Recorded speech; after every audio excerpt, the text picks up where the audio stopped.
Hi అండి, welcome to our channel Nagalakshmi talks. Video skip చేయకుండా చివరి దాకా చూడండి. అదిగోండి, నేను బీరకాయ పచ్చడి చేస్తున్నాను చూడండి. చాలా బాగా వచ్చింది. ఎప్పుడు చేసేలాగా కాకుండా వేరే స్టైల్లో చేస్తున్నాను చూడండి, నా స్టైల్లో. అదిగోండి, బీరకాయలు తీసుకున్నాను. శుభ్రంగా చెక్కు తీసుకోవాలి. బాగా తీయకూడదు, చెక్కు ఉంటేనే మంచిదండి. పీచు పదార్థాలు మనం తినాలి. అందుకని పూర్తిగా చెక్కు తీయక్కర్లేదు. చెక్కుతో కూడా పచ్చడి చేస్తారు, అందుకని మనం పూర్తిగా తీయక్కర్లేదు. పచ్చడికి చాలా బాగుంటుంది పచ్చడి చూడండి.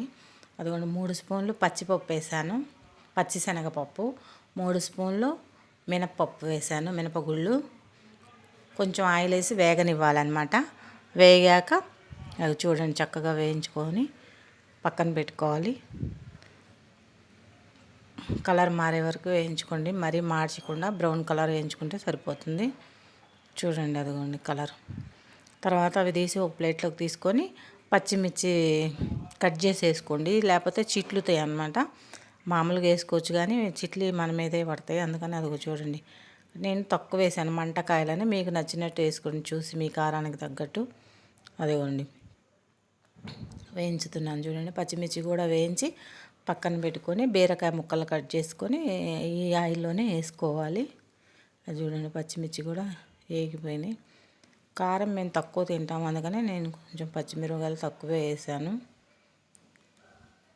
అవి కూడా వేగాక తీసి ప్లేట్లో పెట్టుకొని తర్వాత బీరకాయ ముక్కలు కట్ చేసుకొని అదే ఆయిల్లో వేసుకొని మూత పెట్టి మగ్గనివ్వాలి. బీరకాయ ముక్కలు బాగా మగ్గితేనే టేస్ట్ ఉంటుంది. అదిగో చూడండి, కొంచెంసేపు మూత పెట్టి మగ్గనిస్తే చక్కగా మగ్గిపోతాయి ఆయిల్లో. ఈ పచ్చడి చాలా టేస్ట్ ఉంటుందండి ఇలా చేసుకుంటే. అదిగో మగ్గిపోయినాయి చూడండి. ఎప్పుడు తినని వాళ్ళు కూడా ఇష్టంగా తింటారు. బీరకాయ పచ్చడి చాలా మంచిది కూడా అండి, పీచు పదార్థం ఉంటుంది కాబట్టి బీరకాయలు వాడాలి మనం. అదిగోండి, ఫస్ట్ ఈ పప్పులు, పచ్చిమిర్చి, వెల్లుల్లిపాయలు, కొంచెం చింతపండు అవన్నీ వేసి ముందు మిక్సీ పట్టుకోవాలి. ఇలా వేసుకుంటే రోట్లో నూరుకున్నట్టే ఉంటుందండి పచ్చడి. అదిగోండి చూడండి, వెల్లుల్లిపాయలు, ఉప్పు, చింతపండు యాడ్ చేసి వేసాను.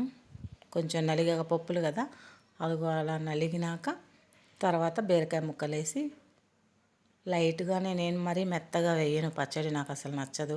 అసలు రోటి పచ్చడే బాగుంటుంది, కాకపోతే మిక్సీలో వేస్తున్నాను. తక్కువ తిప్పితే సరిపోతుంది, రోట్లో నూరుకున్నట్టే ఉంటుంది. అదిగోండి, చక్కగా వచ్చింది. ఒక గిన్నెలోకి తీసుకొని తాలింపు పెడితే సూపర్ టేస్ట్ ఉంటుందండి. మీరు కూడా ట్రై చేయండి ఇలా. వేడి వేడి అన్నంలో ఈ పచ్చడి వేసుకొని తింటే సూపర్గా ఉంటుందండి. మీరు కూడా ట్రై చేయండి ఒకసారి, నిజంగా చాలా బాగుంటుందండి. తాలింపు వేసాను, కొంచెం కొత్తిమీర పైన చల్లాలి. దానిలో చట్నీలో మిక్సీలో వేస్తే మెత్తగా అయిపోద్దని కొత్తిమీర వేసి తాలింపు వేసాను.